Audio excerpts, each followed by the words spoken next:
Oh, that's a cool counter.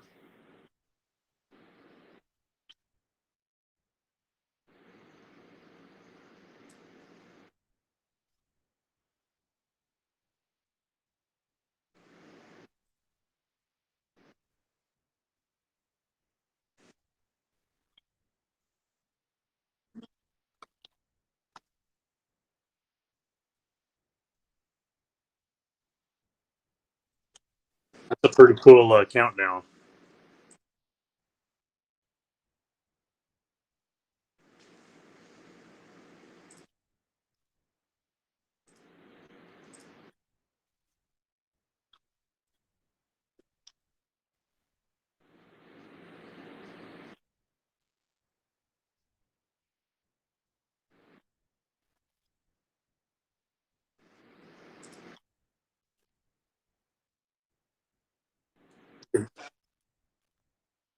Like right now, she can hear me on the stream link. Huh.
I shared it in the with a couple of my friends that are moderators in the backpacking group, and neither of them got back with me. So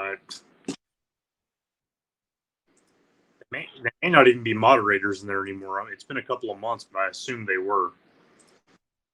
But I'll keep plugging away at them.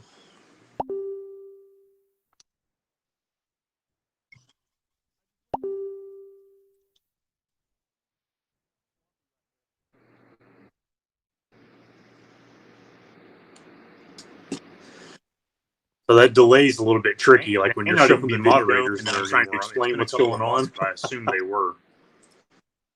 But I'll keep plugging away at them.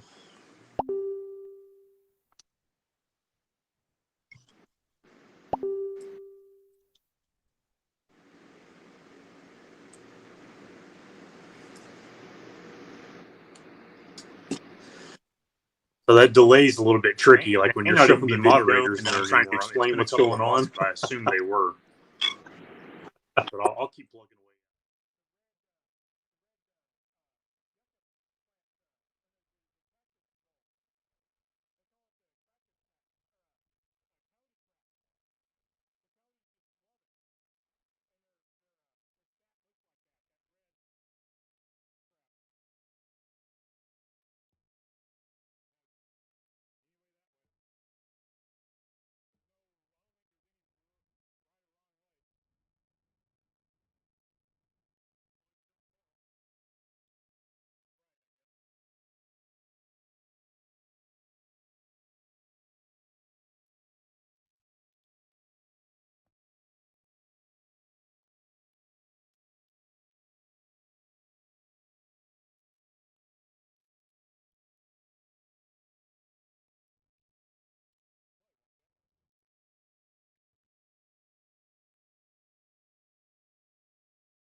Yeah, I noticed the counter's back up to 9 minutes again, even though we've got like 3 minutes.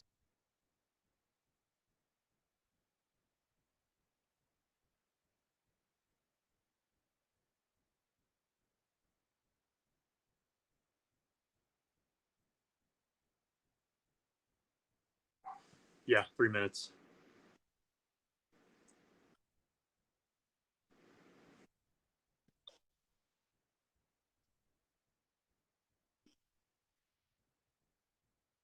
Oh, okay, okay. Gotcha.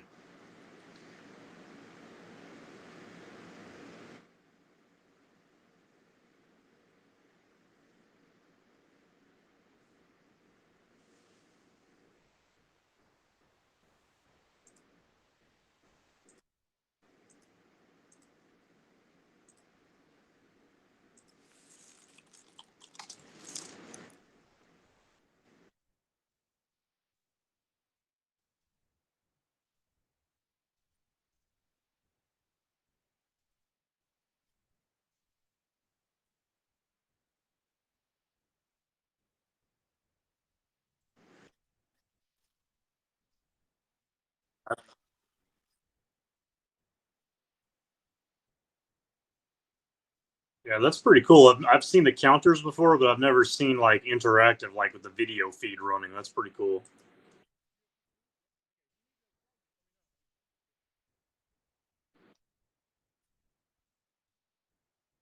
All right.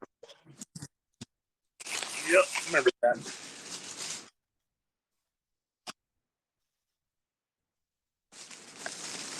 Interesting.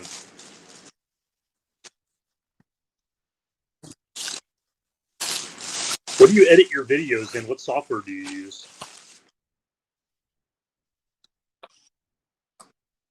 Okay, gotcha.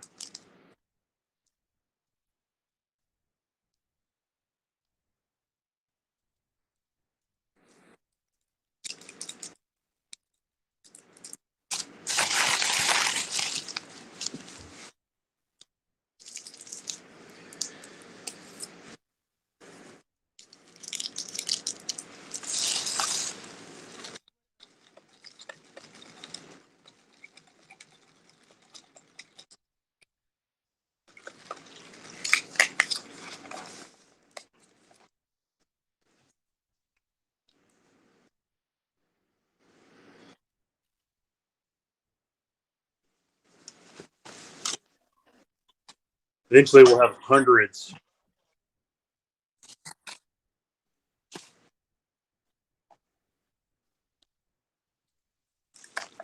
A year from now, we'll have hundreds.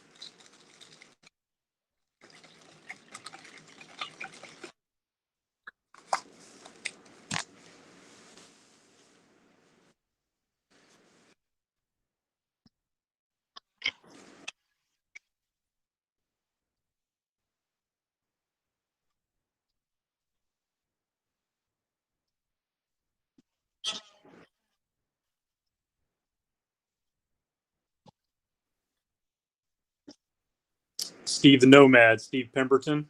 Uh, have the Pemberton Boys YouTube channel. Glad to be here.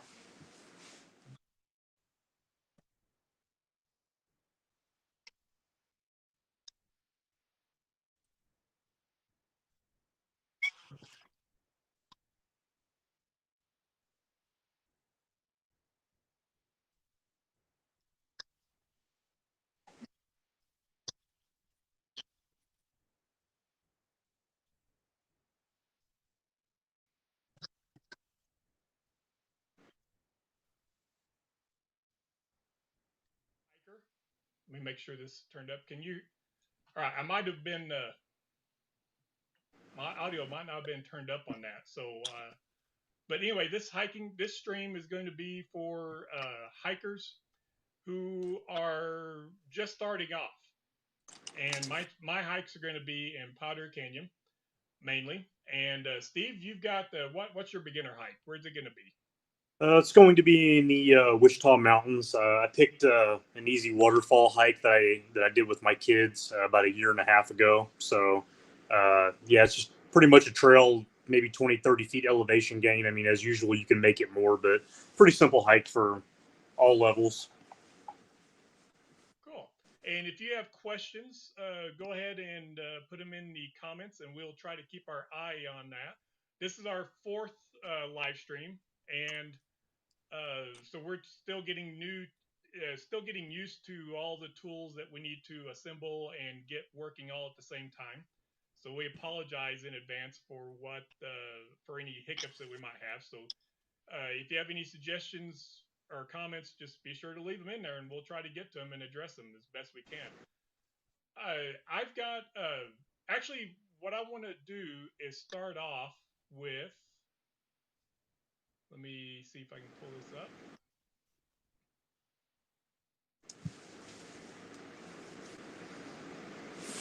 I'm going to start off with a image of the map of Powder Canyon. And there are a lot of good trails in Powder Canyon. Of course, if you watch any of my videos and any of Steve's videos, we very rarely cover hikes on this map. And most of the hikes on this map in Powder Canyon, most of them I think you could consider are beginner type hikes. But I'm going to concentrate in on a couple because I was thinking over the holidays, and I get I get requests for hikes. Sometimes as a guide, and sometimes as hey, where should I go?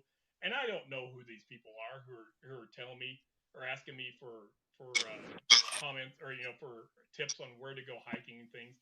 I can only make a guess from the whatever avatar image you have up there, and who knows what that how many people give an honest avatar image.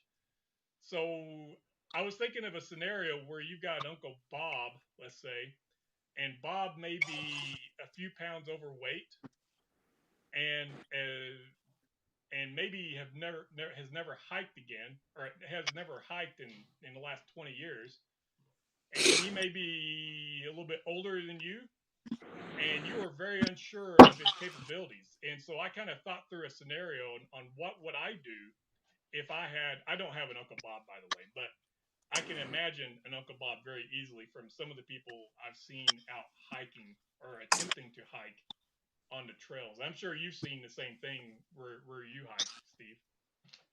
Yep, absolutely. Yeah, and that's So we get a lot of questions, especially like on the slot canyons and stuff, and of course, which none of them appear to be like on this map. But anyway, people see the pictures of them and the videos of them, and they want to go see them, but Palo Duro is really, and even me, I underestimated it the first few times I hiked there. I'm the kind of guy that memorizes topographic maps and Google Earth, and I looked and I'm like, well, this is easy. I see where that is. I can make that in no time. And then you actually get out there, start climbing these mesas, and the ground gives away on you. It's like gravel and scree, and it's tough. It's very hard hiking environment, especially off trail. yeah. So the first trail, in this scenario the first trail I had in mind was the Peso de Rio. And I know I probably sound, my wife is probably cringing at how I pronounce that, but I grew up in Amarillo, and that's how I say it. So this is an easy trail. This is probably the easiest trail in Powder Canyon, and I would recommend to Uncle Bob. And if I was actually taking him out there and unsure and wanted to test him, I would actually take him to this trail. And it's an easy trail, 2.2 miles. It has a begin and end. So if you start at one end and hike down to the end of it, and you come back, you need to double that length. But what I would recommend for most, if you're unsure and you want to test out what's going on, this trail runs parallel with the Prairie Dog Mountain Fork, and and of course I have no video of this because this is one of those trails that I just don't go on because I mean it's I don't want to sound arrogant or anything. It's not beneath me. It's a beautiful trail in its own right, but there's no spectacular hoodoos. There's no big slot canyons. But there are nice. It's a nice tree setting. There's lots of shade. You'll hear the trickle of the water if the water is running in the Prairie Dog Town Fork, which it is most of the time. It wasn't the last time we went out, but most of the time and so it's just a nice, easy trail. And what I'd recommend is let me pop back over to the PDC map. Is I'd actually recommend going and driving to the Chinaberry Day Use area, and that Chinaberry Day Use area is just across,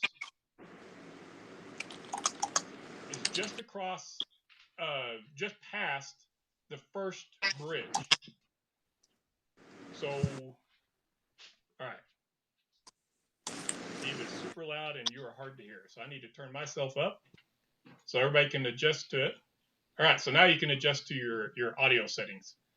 We're getting, my assistant is giving me notes on how to improve this live stream. So, all right. So the Chinaberry Day Use area is just past the first big bridge. So when you go past the bridge, just look on your right and you'll see the Chinaberry Day Use area. And just pick a parking spot and then just hike over, just find your way over. There's a number of little lead-ins to the Peso de Reo trail. And you just need to find just one of those paths. You can see it from the parking lot on most of this area.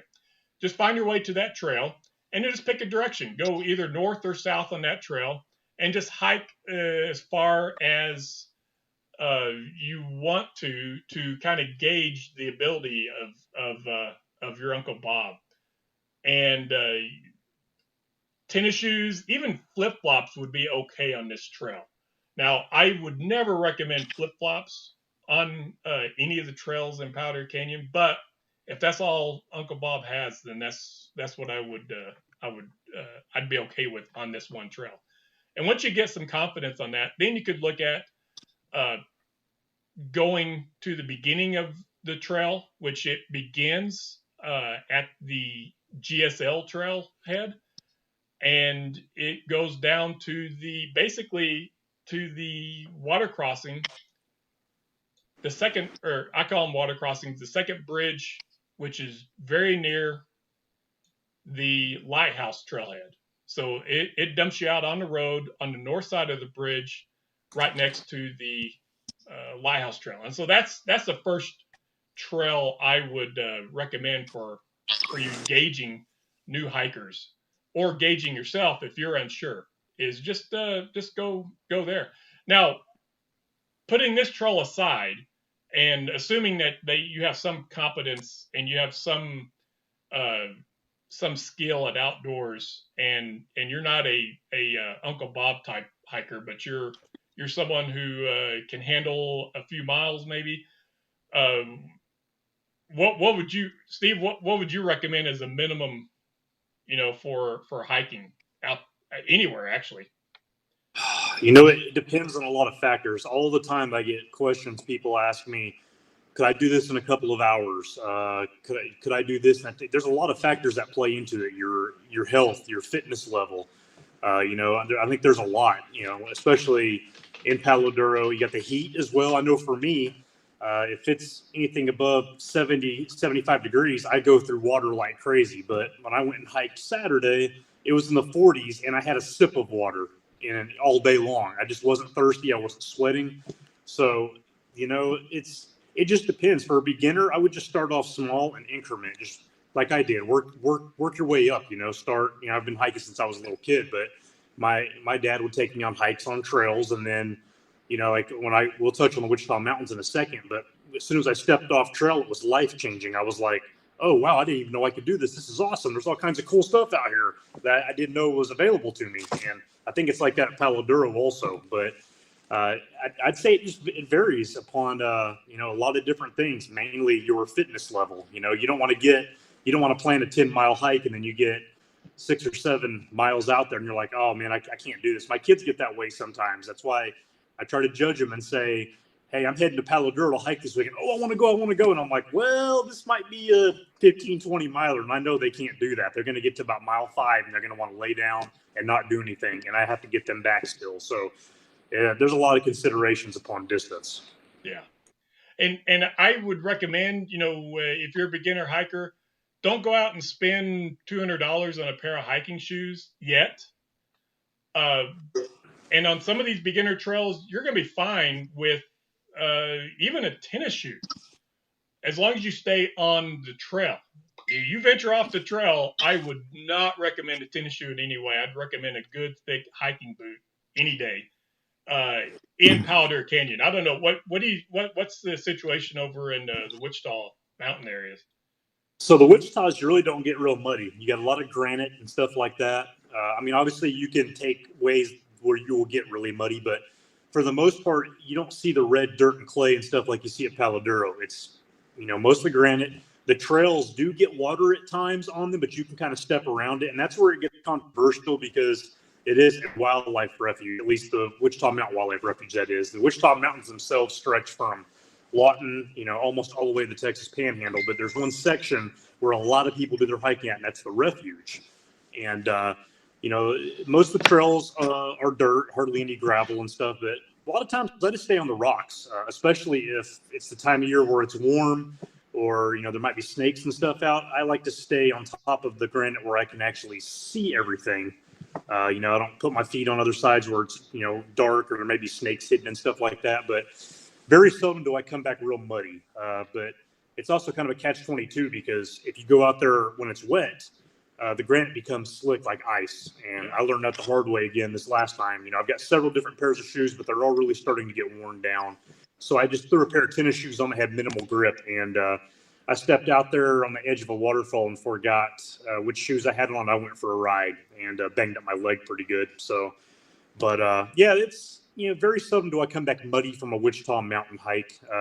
You just essentially pick your poison. You can stay on the grass, stay on the granite and stuff like that, but nothing like Palo Duro where I've come back and I was like a bright red at the end of the hike, like the one in February. And what about cactus? Do y'all bunch cactus out of Wichita? Oh, yeah.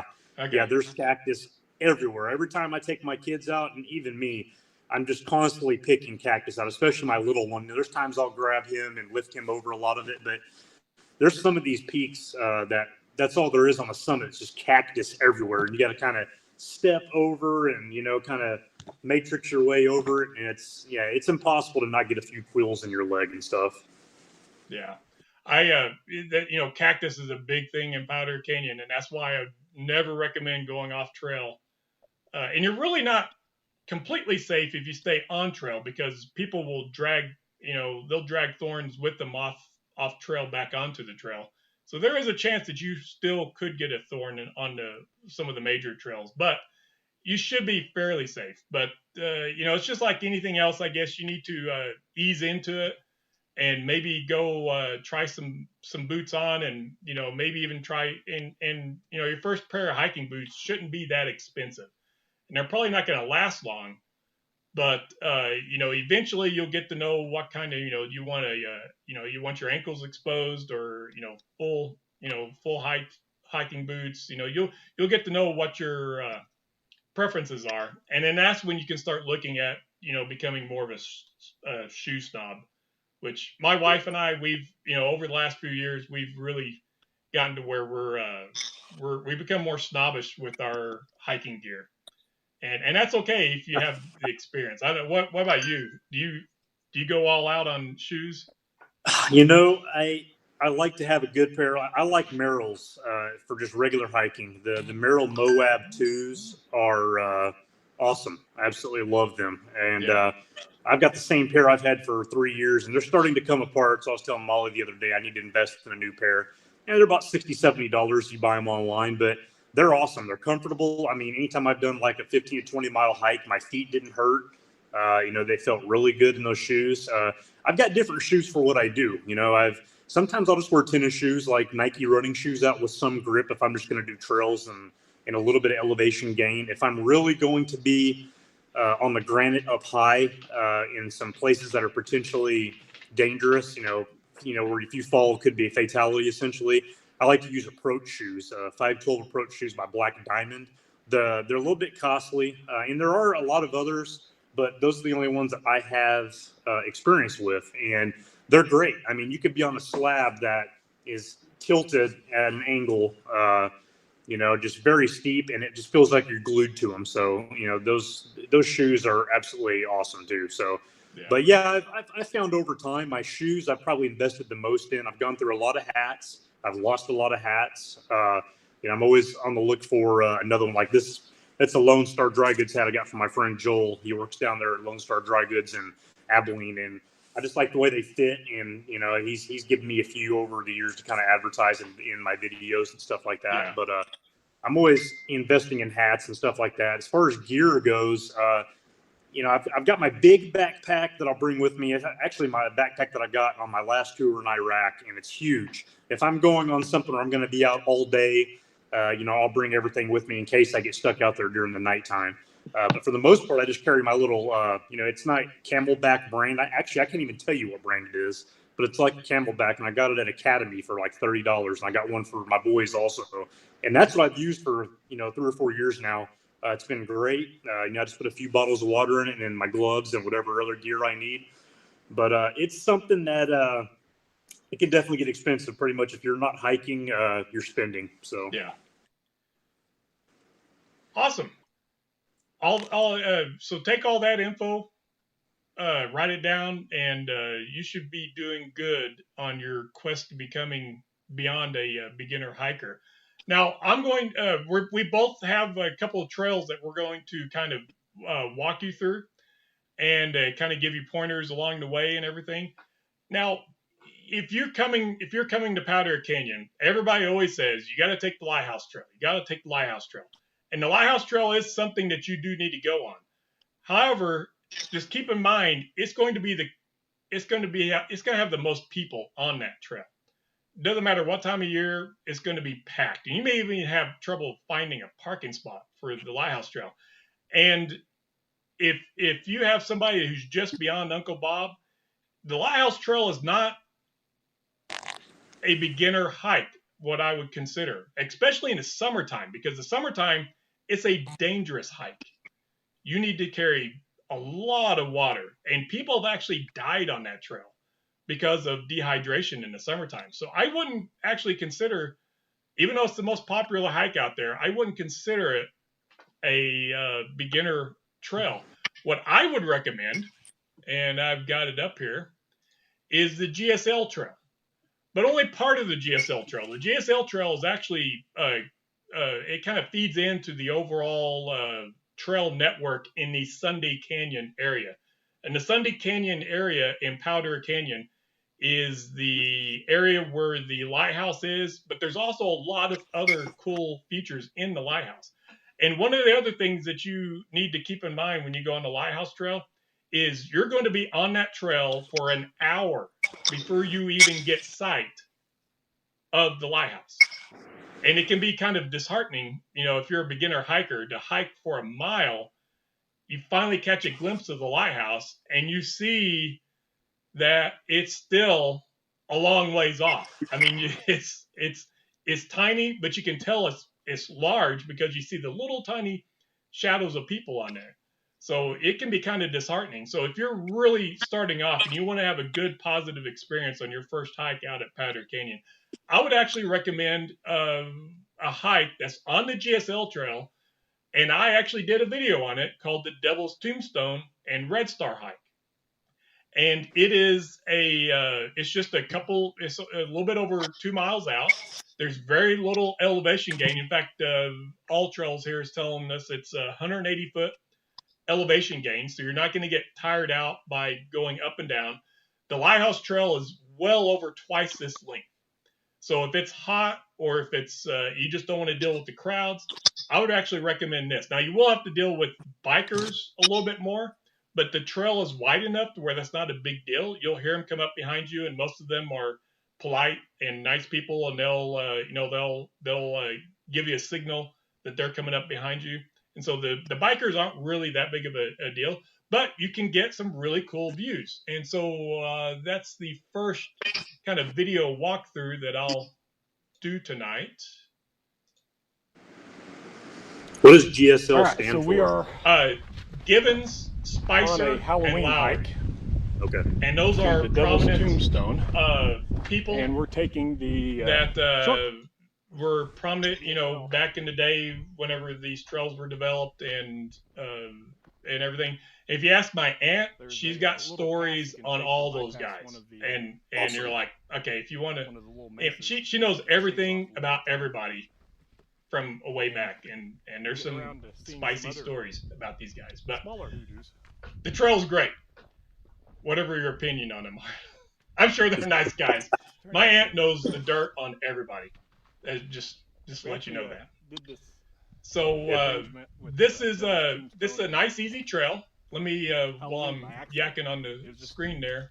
It starts off at the trailhead for it's actually named Spicer. It's actually named GSL, and it's the first major pull off after the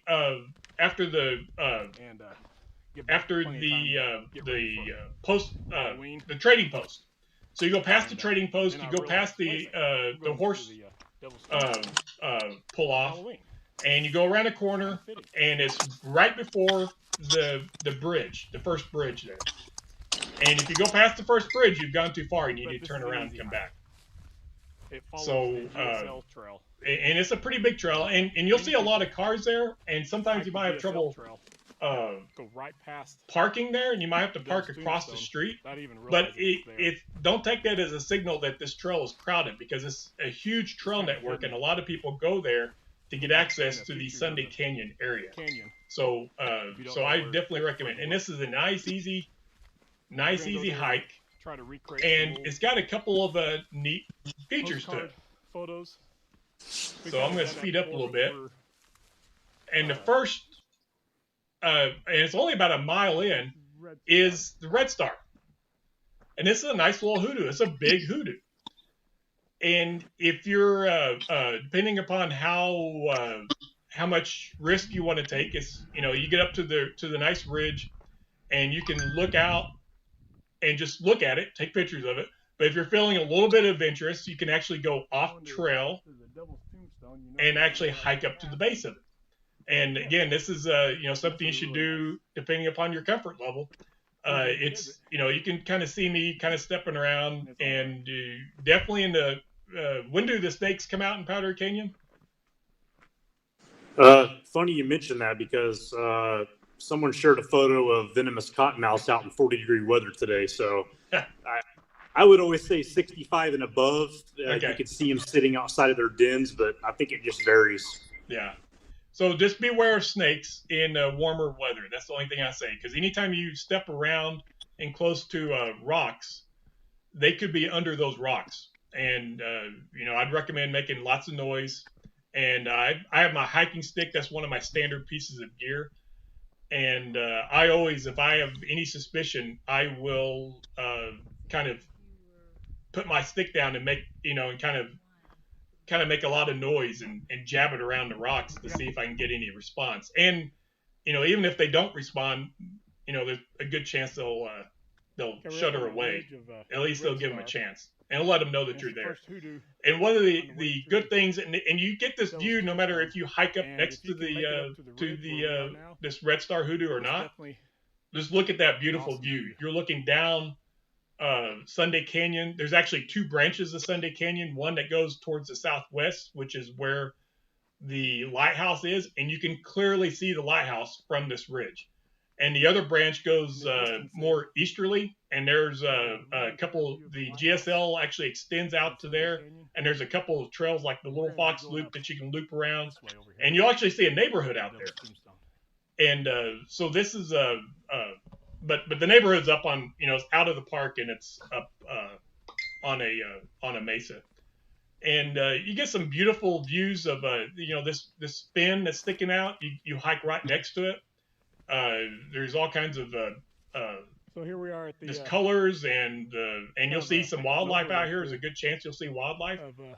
And when you get about to the 2 mile marker, you'll come in view of what used to be a very popular destination, or a very popular feature. It's not as well known as it used to be 100 years ago, is the Devil's Tombstone. And this is a nice little hoodoo again, another hoodoo, which is I think is taller than the Red Star. Neither one of those are as tall as the Lighthouse, but you can see this is an easy trail. You can actually do this trail in tennis shoes. Now, one word of warning: any clothing, especially socks and shoes that you take out to Paladuro Canyon, you will get a pinkish tint to them, because that red dust is like talcum powder. It will get into anything that's white or light colored, and you are not going to get it out. So you just, a lot of people just have canyon clothes that they only wear out the canyon. So I pretty much all my clothes are canyon clothes, so I don't care. But some people, that's important. Now, you have a choice, just like on the Red Star. You have the choice of, depending upon how adventurous you are and how confident you are in your balance, you can actually hike up to this hoodoo. But you can see me as, a very experienced hiker. It takes a little bit of time, and you have to kind of scramble up some soft-sided inclines here. And as anybody who's done this in Powder Canyon, you know that on a soft-sided incline, rocks and plants are not, you shouldn't consider any of them solid. You may put your foot on there and think you've got a good foothold and put your weight, and they will slide right up underneath you. So this is a good, simple hike that you will get positive, whether or not you hike up to the base of them or not, you'll see something really cool and have a sense of accomplishment without having to expend a lot of energy. And you can even do this on a hot day as long as you bring a lot of water, because you're never going to leave, unless you go here, but even if you go up here, you're not that far away from the trail. You're always within eyesight of the trail.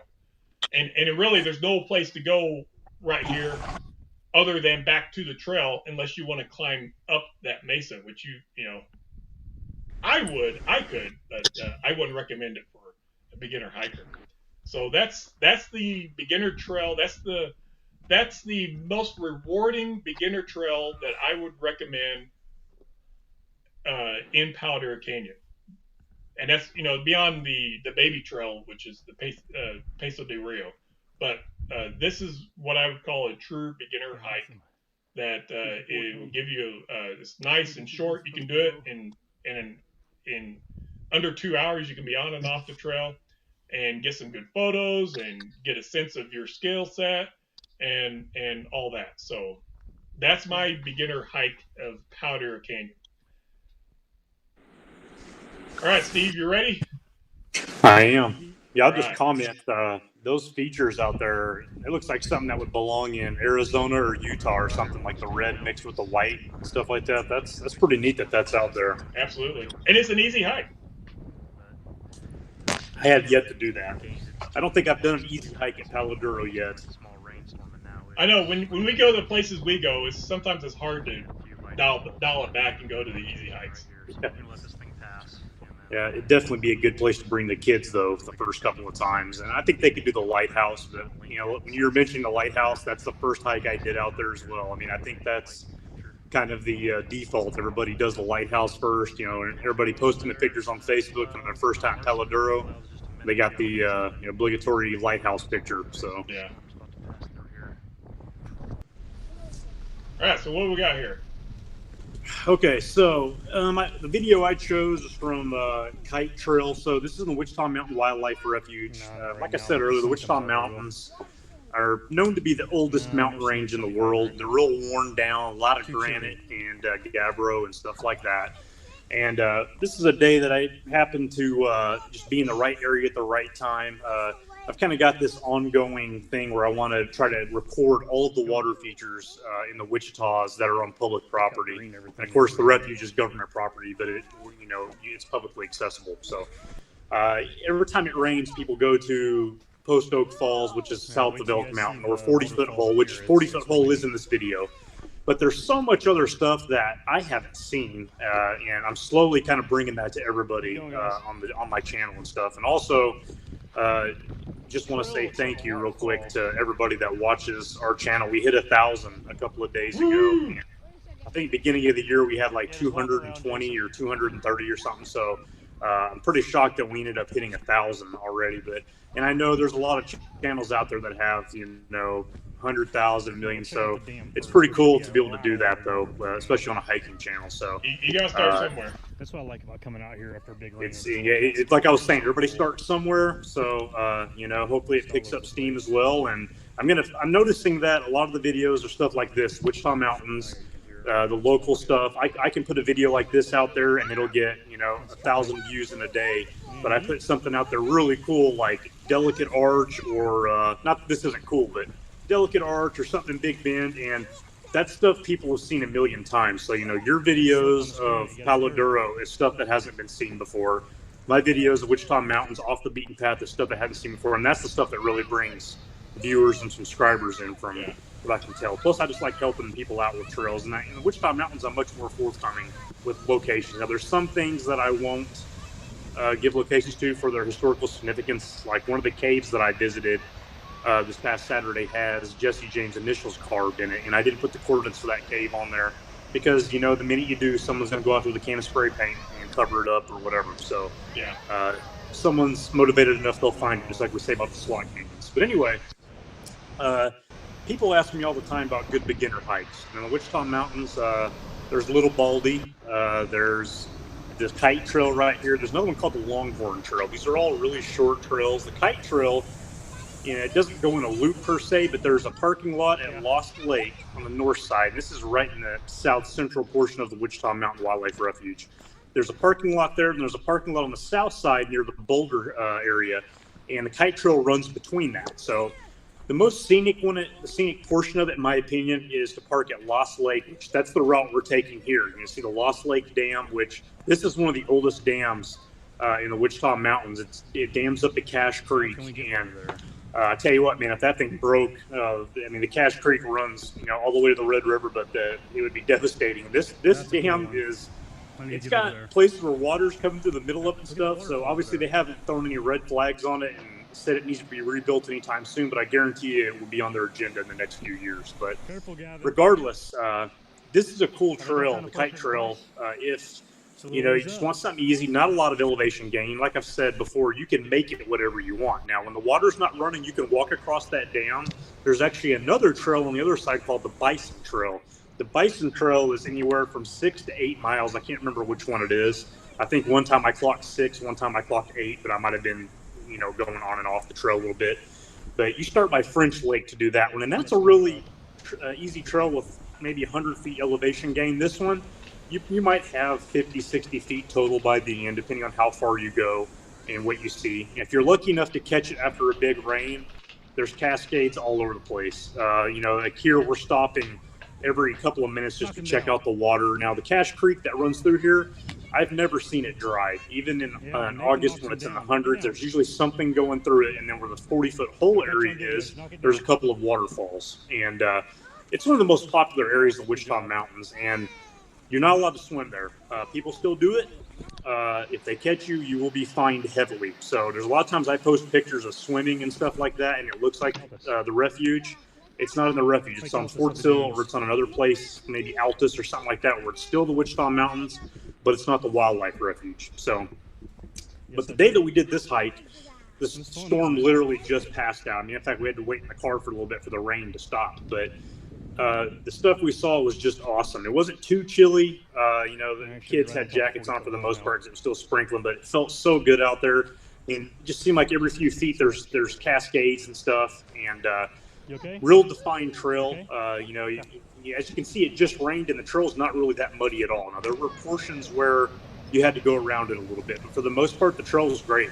And these trails are kept up. Every once in a while, there's a volunteer entity in the Wichita Mountains called Friends of the Wichitas, and they go out and cut the grass in some of the places where there's picnic tables and stuff. They do trail maintenance and stuff like that. Yeah, and a lot of times when we see the cairns, we kick them over because you're technically not supposed to do them in the Wichita Mountains. So you may see that happening in the background of some of the videos with the kids. Now, there's some places where they actually like cairns, Arches National Park, Canyonlands National Park. The trails, if you don't know them well enough, you depend on those cairns. So, yeah, but Kellen, my 8-year-old, really enjoys knocking them over when he finds them. So that's caused some very heated debates in some of the Facebook groups and stuff. But I try my best to live by the leave no trace type thing. And I know you're just stacking some rocks. It's not that big of a deal, but it is what it is. We could talk for hours about that probably. But yes, we were talking about the Wichita's. You see here. They're not wearing any gear. I don't think I even took a backpack on this one because we knew this one was going to be like a mile and a half round trip. It was cool, so we drank water before we started, and Gavin took his shoes off and was kind of sticking his feet in and stuff like that. You do have to be careful. As you can see, the water is going really strong in a few places. A smaller child gets stuck in that, they're going to go for a ride down the Cache Creek. So you have to be very careful. And while my kids can swim, there's probably some times where they got a little too close. A couple times there, I probably gave them, a little too much leeway. But this is just one of the many, basic trails. I think the Wichita Mountains is a great place to kind of build up your hiking repertoire. You can start somewhere that's easy like this that has amazing views. And then you can go on some of the other trails. When you drive into the Wichita Mountains, there's a place where you can pull over and get a little pamphlet that has a map. Now, there's very few, I think maybe 12 or 13 actually marked trails within the refuge. But as you get out there and hike and explore and stuff like that, you'll see there's a lot of other trails that really, they don't have names or titles. Now, mostly they're game trails, but also a lot of us hikers have wandered off into the, back country and kind of carved our own trails somewhat. So, earlier this year, because of coronavirus and stuff, they closed 2 very high traffic areas of the Wichita Mountains. Charon's Garden Wilderness, which is on the west side, and then the Narrows, which is actually the next canyon over. Next canyon over to the south. So same creek, West Cache Creek, but you take a couple of winds south a mile and you enter an area called the Narrows. A lot of really good climbing. If you go there on a good day where it's not raining and there's not a lot of wind, you'll see climbers all over the place, on the numerous routes and stuff like that. So, but this is a good place. People that just message me say, hey, I'm going to be in town for the day. What should I go see? And I'll say, go to 40-foot hole, take the kite trail, park at Lost Lake, and you'll see some waterfalls. Now, it's really roaring in this video because of the rain, but you'll see waterfalls. Depending on the year, you'll see some snakes and stuff like that. There's 3 types of rattlesnakes in the Wichita Mountains, and I haven't seen a prairie. I know prairies are a lot more plentiful out in your neck of the woods. I know Terry had one in her garage, I think, about a month ago. So, out there in the Texas Panhandle, there's a lot more of those, but they have been seen in the Wichita Mountains. There's also rumors that there's timber rattlesnakes. I've never seen one there, so there's the possibility for all this stuff. There's a lot of area out here that people don't cover that, you got to think they probably come out and they're used to not being bothered and stuff like that. So now, is it easy to get lost on this trail, or is the trail marked well enough? Yeah, this trail, it's in every few feet, I'd say probably every 50, 60 feet, it's got a little sign that looks like a kite, like a bird. And most of the established trails, they got a system called the Dog Run Hollow. And I talked about that Bison Trail, that's part of it. There's a Longhorn Trail and then the Kite Trail. They have those signs. So they're very easy. They're very well established. There may be a part where you got to go over a little granite slab. And then as soon as you get to the other side, 10, 15 feet later, you'll see the trail pick back up again. So this is not one that's easy to get lost on. Now, if you venture off out on the west side in the Charon's Garden Wilderness area, people get lost out there all the time. A lot of those canyons look identical. The only reason I know them so well is because I've been hiking out there for over 3 decades, so I know that place at the back of my hand. But for someone that doesn't understand, that's like someone tells me, hey, how do I get to the cave with the iron stove? There's a cave out there that has an old miner stove in it. Wow. And it's difficult to get to. Matter of fact, I found it on accident one time that my friend Nathan had to show me how to get back out to because I couldn't remember which canyon it was in. And come to find out, I'd hiked by it 20 times after that and didn't even know it. But I can give someone directions to get it out there, and it doesn't mean that they're not going to get lost. That's why I'm real worried. I'm like, you might want to take someone that knows the area because, it's very easy to get lost out there, especially in the summertime when everything's grown up, the trees are starting to get overgrown. I don't venture deep out there in the summertime. Now, if there's a heavy rainfall and I want to get waterfalls, then I'll go out there and do some bushwhacking. But I know it's going to be in the 60s. It's going to be rainy. I'm not going to see snakes and stuff. But you will get ticks. There's a lot of ticks out there. For some reason, I don't pick up ticks. It's strange. Knock on wood. I can take 10 people out there and they'll be covered in ticks. I don't get ticks on me. I don't have stuff treated, with DEET or anything. I don't know. Now, what about chiggers? Not really. No, I've never had, I don't have issues with poison ivy or anything either, though. A couple of my boys have even brushed up against poison ivy and nothing. There's some people can get within a foot of it and they break out. So, no, dude, have you heard of chiggers? People getting chiggers out at the Wichita? I haven't, but I don't think a lot of people go sit in the grass and stuff like that either a whole lot. If you do, then yeah, you probably will. But people I know that have gone out there and actually camped and stuff like that, they didn't mention anything like that. So okay, all right. So before we sign off, I just wanted to kind of address the hike that most beginners try at Powder Canyon. And just to kind of point out some things, as I mentioned earlier, you will hike an hour before you actually come in view of the lighthouse, and you're still a long ways off. And once you hike up to once you get close to it, where the trail officially ends, you're not inside of the lighthouse anymore because you've got a big hill you have to climb up. And if you look on the right side, just under Steve in this still frame here, you'll see the kind of the rise that you have to hike up, and that hike, you're going to be using your hands and feet. It's not a nice well maintained staircase up to this flat mesa at the where you can hike up to the base of the lighthouse. It's if you don't have the right footwear, it can definitely give you some trouble. So just be aware of that. Especially if it's 100-degree weather, you're running low on water. If you get to this point and you don't have much water, turn around and go back. Don't even attempt that last little bit. The last little bit elevates this it makes it a non-beginner hike in my book for a basic beginner. If you're an athlete and you're in pretty good condition, you shouldn't have any trouble with this, except for in the middle of the summer. But anyway, so I just wanted to kind of point that out, and of course, it's a beautiful hike, and there's a lot of bonus points that you can get at this hike. You can hike up to the base of it, which is that kind of the green area on the right side there. You can, if you get up to that point, you've made it past the first big hurdle, which is hiking up that first mesa. If you can do that, then there's no problem to hike up the immediate red, kind of the pyramid shaped area to get up to the actual base of the lighthouse that connects the fin and the lighthouse itself. You can see all the people up there. And if you got a little bit of a rock climber part of you, then you can go all the way to the backside of the fin, and you can see people climbing up and down that little ridge there to get up on top of the fin. Now, you can't, without gear, you're not climbing up on top of the lighthouse, but you can make it up to the fin. And I can tell you, 20 years ago, it was a lot easier to get up on top of that fin than it is now. Now it's eroded enough where it's not a give me.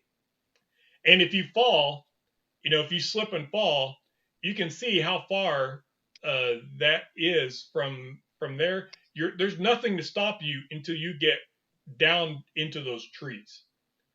You're going to go for a tumble, and that could be a pretty bad tumble. So, the lighthouse, I guess it could be a more of an advanced beginner's hike, but I would definitely recommend the Devil's Tombstone. The GSL, the first part of the GSL hike, which includes Red Star and GSL. But this is if you really have it in mind to do this, then make sure you take lots of water.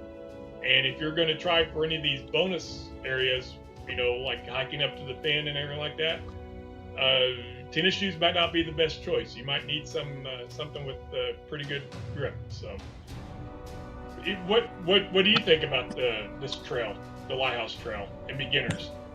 I loved it. It was my first one. I did notice it was taxing for sure. The approach wasn't bad, but it's when you get right there and you have to start making those climbs up and stuff like that. It really wasn't a real hot day, but I can remember it. It beat me up for sure. It humbled me really quick, and I was in pretty good shape the first time I did that.